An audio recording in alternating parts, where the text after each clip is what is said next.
കേരളത്തിന്റെ സ്വപ്നം വിഴിഞ്ഞത്ത് നങ്കൂരമിട്ടു.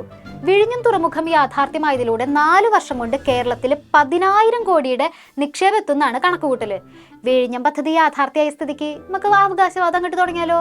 വിഴിഞ്ഞം പദ്ധതി ഞങ്ങളുടെ കഷ്ടപ്പാടിന്റെ ഫലമാണ് എന്ന് പറഞ്ഞ് 4 വാർഡിനും നേതാക്കള് മുറവിളി കൂട്ടുന്നുണ്ട്.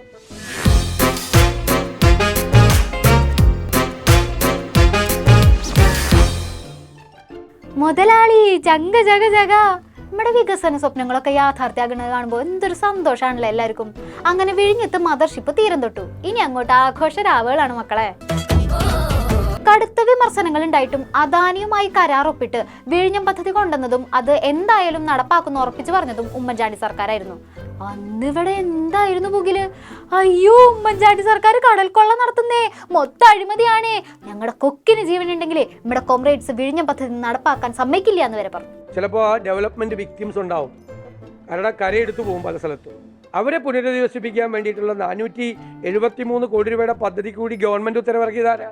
ഉമ്മൻചാണ്ടി സർക്കാരാ. 1 രൂപ ഇവർ ഇതുവരെ മുടക്കിയിട്ടില്ല. 1 രൂപ ഒന്നും ചെയ്തിട്ടില്ല. അവിടെ വേറൊന്നും ഇവർ ചെയ്തിട്ടില്ല. മനസ്സിലായില്ലേ? എല്ലാ നടപടി പൂർത്തിയാക്കി അവിടെ നിർമ്മാണ പ്രവർത്തനം ആരംഭിച്ചിട്ടാണ്. അപ്പോഴാണ് പറഞ്ഞത് 6000 കോടി രൂപയുടെ റിയൽ എസ്റ്റേറ്റ് ഇടപാടാണ് എന്ന് പറയും. ഇപ്പൊ റിയൽ എസ്റ്റേറ്റ് ആണോ അവിടെ നടക്കണം? ആണോ? അതൊക്കെ എന്തിനാണ് ഇപ്പൊ പറയണത്? അതൊക്കെ പണ്ടത്തെ കാര്യല്ലേ. പദ്ധതി യാഥാർത്ഥ്യമായ സ്ഥിതിക്ക് ഇനി നമ്മൾ പദ്ധതിക്ക് എതിരൊന്നും നിൽക്കില്ല കേട്ടോ. CMന്റെ ഫേസ്ബുക്ക് പോസ്റ്റ് ഒക്കെ എല്ലാവരും കണ്ടതല്ലേ. സ്വപ്ന തീരമണയുന്നു. കേരളത്തിന്റെ അഭിമാനമായ വിഴിഞ്ഞം തുറമുഖത്ത് ആദ്യ മദർഷിപ്പ് എത്തുകയാണ്. ഇവിടെ മുഖ്യമന്ത്രിയുടെ ഒരു സന്തോഷം കണ്ട. ഈ പദ്ധതി പ്രഖ്യാപിച്ച ഉടനെ ഇന്നത്തെ മുഖ്യമന്ത്രിയുടെ ഉടമസ്ഥതയിലുള്ള പത്രമാണ് ദേശാഭിമാനി കൊടുത്ത തലക്കെട്ട്. പഴയ പത്രം പരിശോധിച്ചാൽ അറിയാം. 5000 കോടിയുടെ കടൽ കൊള്ള എന്നാണ് ആരോപണങ്ങൾ ഉന്നയിച്ചു. ഈ പദ്ധതി അനുവദിച്ചതിൽ മുഖ്യമന്ത്രിക്കെതിരെ സാമ്പത്തികമായ ആരോപണങ്ങൾ ഉന്നയിച്ചുകൊണ്ട് അന്വേഷണം ആവശ്യപ്പെട്ടു. അന്ന് CPM സെക്രട്ടറി ആയിരുന്നു പിണറായി വിജയൻ. പണ്ട് കടൽ കൊള്ളാന്ന് അഴിമതി എന്നൊക്കെ പറഞ്ഞാൽ എന്താ? വിഴിഞ്ഞത്ത് മാസങ്ങൾക്ക് മുമ്പ് നിർമ്മാണ സാമഗ്രികൾ കൊണ്ടുവന്ന കപ്പൽ തീരം തൊട്ടപ്പോഴത്തേക്കും നമ്മുടെ കോമ്രേഡ്സ് ഒക്കെ ആ ലൈനാകെ മാറ്റിപ്പിടിച്ചില്ലേ. ഉമ്മൻചാണ്ടി സാറിനെ ഓർത്തിട്ടില്ലെങ്കിലും തങ്ങളുടെ കഷ്ടപ്പാടിന്റെ ഫലമാണ് ഈ കാണുന്നതൊക്കെ എന്ന് പറയാൻ അവർ മറന്നില്ലല്ലോ. നമ്മുടെ ഒരു സ്വപ്ന പദ്ധതിയായ ഈ വിഴിഞ്ഞം പോർട്ട് യാഥാർത്ഥ്യമാകുന്നതിൻ്റെ ഏറ്റവും അടുത്ത നിമിഷത്തിലാണ് നമ്മൾ നിൽക്കുന്നത്. അതാണ് ഈ വലിയ കപ്പൽ ഇവിടെ എത്തിച്ചേർന്നു എന്നതിൻ്റെ അർത്ഥം. ഏത് പ്രതിസന്ധിയെയും അത് എത്ര വലുതായാലും അതിജീവിക്കും എന്ന് നേരത്തെ തന്നെ നാം നമ്മുടെ ഒരുമയിലൂടെയും ഐക്യത്തിലൂടെയും കൂട്ടായ്മയിലൂടെയും തെളിയിച്ചിട്ടുള്ളതാണ്. അതാണ് ഈ തുറമുഖ കാര്യത്തിലും നമുക്ക് കാണാൻ കഴിയുക. പ്രതിസന്ധികളെ തരണം ചെയ്തത് ഉമ്മൻചാണ്ടി സാറ് നയിച്ചിരുന്ന UDF സർക്കാരല്ലേ. എന്നിട്ട് എന്താ ഇവരിങ്ങനെ പറയണത്? ഓ, ഇപ്പൊ ഇങ്ങനെയാണല്ലോ അല്ലേ, ട്രാക്ക് മാറ്റിയല്ലോ അല്ലേ. അങ്ങനെ പിണറായി വിജയൻ സർക്കാരിന്റെ കഠിന പ്രയത്നം ഫലം കണ്ടിരിക്കുന്നു. ഇതിന് ഒരു എഗ്രിമെന്റ് വെക്കുകയും പ്രവർത്തനങ്ങൾ തുടങ്ങുകയും ചെയ്തത് ഉമ്മൻചാണ്ടി മുഖ്യമന്ത്രിയായിരുന്ന കാലത്താണ്. അന്ന് വലിയ എതിർപ്പുകൾ അദ്ദേഹത്തിന് നേരിടേണ്ടി വന്നു. 4000 കോടി രൂപയുടെ പദ്ധതിക്ക് 6000 കോടി രൂപയുടെ അഴിമതിയാണെന്ന് വരെ ഇന്നത്തെ മുഖ്യമന്ത്രി അന്ന് ആരോപണം ഉന്നയിച്ചിരുന്നു. വാട്ടർ സല്യൂട്ട് നൽകിയാണ് കപ്പലിനെ സ്വീകരിച്ചത്. ചെണ്ടകൊട്ടിയും ദേശീയ പതാക വീശിയൊക്കെ പ്രദേശവാസികൾ കപ്പലെത്തിയത് ആഘോഷാക്കിയിട്ടുണ്ടായിരുന്നു. ആഘോഷിപ്പിൻ, ആഹ്ലാദിപ്പിൻ. കപ്പലിനെ വരവേൽക്കാൻ വേണ്ടി നമ്മുടെ സർക്കാർ എന്തൊക്കെ പരിപാടിയാണോ റെഡിയാക്കി വെച്ചിരിക്കുന്നത്. കഴിഞ്ഞ കാലത്തൊക്കെ വൻകിട പദ്ധതികൾ കമ്മീഷൻ ചെയ്യുമ്പോഴും ഉദ്ഘാടനം ചെയ്യുമ്പോഴും പ്രതിപക്ഷ നേതാവിനെ ആ ചടങ്ങിൽ വിളിക്കേണ്ടതാണ്. കഴിഞ്ഞ ചടങ്ങിൽ അദ്ദേഹത്തെ വിളിച്ചിരുന്നു, അദ്ദേഹം പങ്കെടുത്തിരുന്നു.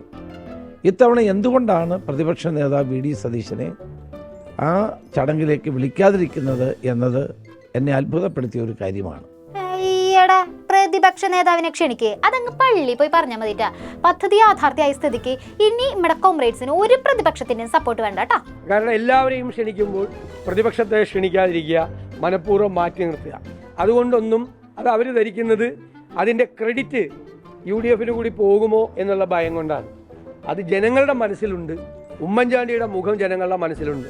നിങ്ങൾ ഇനി എന്തൊക്കെ പറഞ്ഞാലും ശരി, വിഴിഞ്ഞം പദ്ധതിയായിട്ട് ബന്ധപ്പെട്ട കാര്യങ്ങൾക്ക് ഇനി ആരും ആ വഴിക്ക് അടുപ്പിക്കില്ല കേട്ടാ. അതിന് വെച്ച വെള്ളം കിട്ടും മാറ്റി വെച്ചേക്ക് അല്ല. പിന്നെ കഴിഞ്ഞ ഈ ക്രെയിൻ ഉദ്ഘാടനത്തിൽ പ്രതിപക്ഷ നേതാവിനെയും ശശി തരൂരിനെയും എല്ലാം വിളിച്ചിരുന്നു.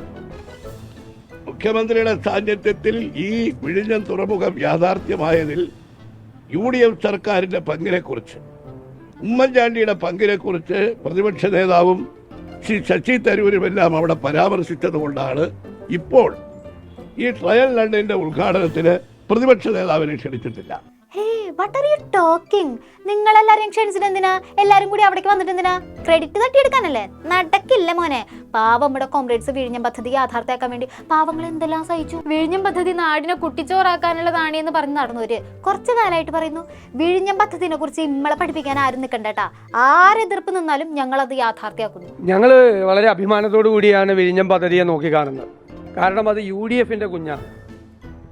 ഉമ്മൻചാണ്ടി എന്നുള്ള മുഖ്യമന്ത്രിയുടെ നിശ്ചയദാർഢ്യത്തിന്റെ വിജയമാണ് നാളെ അവിടെ കപ്പലെടുക്കുമ്പോൾ കേരളത്തിലെ ജനങ്ങൾ നോക്കിക്കാണും. ലെഫ്റ്റും റൈറ്റും അവകാശവാദങ്ങളൊക്കെ ഉന്നയിച്ചു കഴിഞ്ഞെങ്കിൽ എല്ലാവരും ഒന്ന് മാറി നിൽക്കും. ഞങ്ങളുടെ ജിമാർക്ക് കുറച്ച് വഴി കൊടുക്കും പ്ലീസ്. വിഴിഞ്ഞം തുറമുഖ പദ്ധതിയുമായി ബന്ധപ്പെട്ട് നിലനിന്നിരുന്ന തർക്കങ്ങൾക്കെല്ലാം പരിഹാരമുണ്ടായതും വയബിൾ ഗ്യാപ്പ് ഫണ്ട് ഉൾപ്പെടെയുള്ള കേന്ദ്ര സർക്കാരിൻ്റെ സാമ്പത്തിക സഹായങ്ങൾ ദ്രുതഗതിയിൽ പ്രഖ്യാപിക്കുന്നതും കേന്ദ്രം ഫണ്ട് അനുവദിച്ചതും ചുവപ്പ് നാടയിൽ നിന്ന് വിഴിഞ്ഞത്തെ മോചിപ്പിച്ചതും നരേന്ദ്രമോദി സർക്കാരാണ്.